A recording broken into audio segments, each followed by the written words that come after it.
अस्सलाम वालेकुम स्टूडेंट्स। इस वीडियो में हम पास्ट इंडेफिनिट टेंस के सिंपल सेंटेंसेस को उर्दू से इंग्लिश में ट्रांसलेट करना सीखेंगे। तो इस टेंस में हम सबसे पहले बात करते हैं पास्ट इंडेफिनिट टेंस की उर्दू में क्या पहचान होती है, यानी कि उर्दू में जो सेंटेंसेस होते हैं उनको हम कैसे आइडेंटिफाई कर सकते हैं कि ये पास्ट इंडेफिनिट टेंस के सेंटेंसेस हैं। तो उर्दू में ऐसे तमाम सेंटेंसेस, ऐसे तमाम फ़िक्रात जिनका एंड अलिफ, छोटी ए या बड़ी ए पे हो तो वो पास्ट इंडेफिनिट टेंस के सेंटेंसेस होते हैं।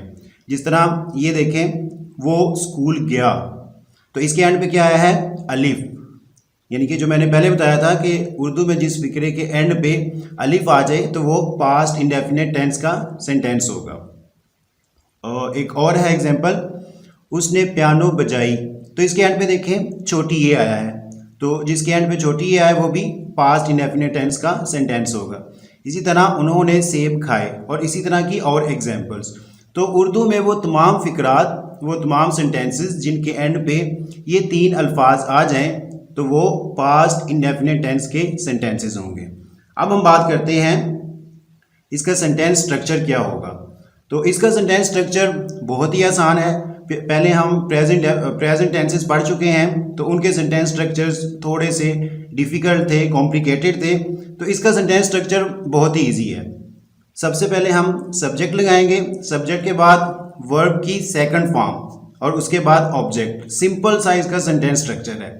स्टूडेंट्स, ये बात आपने याद रखनी है कि पूरी इंग्लिश लैंग्वेज में, पूरे इंग्लिश लिटरेचर में past indefinite tense simple sentences में वाहद टेंस है जिसमें वर्ब की सेकंड फॉर्म लगती है। पास्ट इंडेफिनिट टेंस के सिंपल सेंटेंसेस में वर्ब की सेकंड फॉर्म लगती है। अब हम इसकी कुछ प्रैक्टिस कर लेते हैं। ये मैंने सेंटेंस लिखा है, वो स्कूल गया, तो इस पे जो सब्जेक्ट है हमारा वो ही। अब वर्ब इसमें जो है जाना, गो, तो गो इसकी फर्स्ट फॉर्म है, तो सेकंड फॉर्म इसकी वेंट।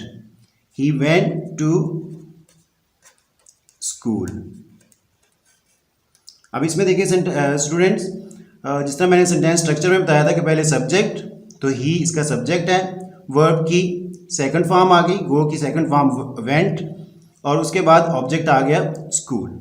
अब नेक्स्ट हमारा सेंटेंस है उसने पियानो बजाई, तो इसको हम इंग्लिश में ऐसे ट्रांसलेट करेंगे, ही जो हमारा सब्जेक्ट है, ही प्लेड पियानो। इसमें भी देखें सब्जेक्ट, उसके बाद वर्ब की सेकंड फॉर्म लगाई है और ऑब्जेक्ट लग गया।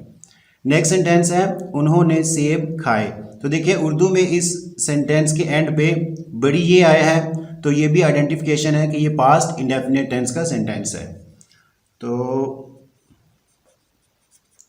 दे, अब खाना ईट, एट, ईटन, यहां भी इसकी सेकंड फॉर्म आएगी, दे एट एप्पल्स। नेक्स्ट सेंटेंस है मैंने खत लिखा, इसमें जो हमारा सब्जेक्ट है वो है आई, राइट, रोट, रिटन, तो यहाँ पे वर्ब की सेकंड फॉर्म आएगी, आई रोट अ लेटर। इस सेंटेंस में देखें जो हमारा सब्जेक्ट है वो है अली, अली ने किताब पढ़ी, तो अली। स्टूडेंट्स, यहाँ पे एक बड़ी इंटरेस्टिंग बात है, रीड जो है ये फर्स्ट फॉर्म है, पढ़ना इसको इंग्लिश में रीड कहते हैं, और इसकी जो सेकंड फॉर्म है उसके भी स्पेलिंग यही है, READ ही है, लेकिन उसको प्रोनाउंस करते हैं red, read, red, red. Second और थर्ड फॉर्म को रेड प्रोनाउंस करते हैं, तो Ali red a book. Students, next video में हम पास्ट इंडेफिनिट टेंस के नेगेटिव और इंटरोगेटिव सेंटेंसेस को स्टडी करेंगे। So thanks for watching the video.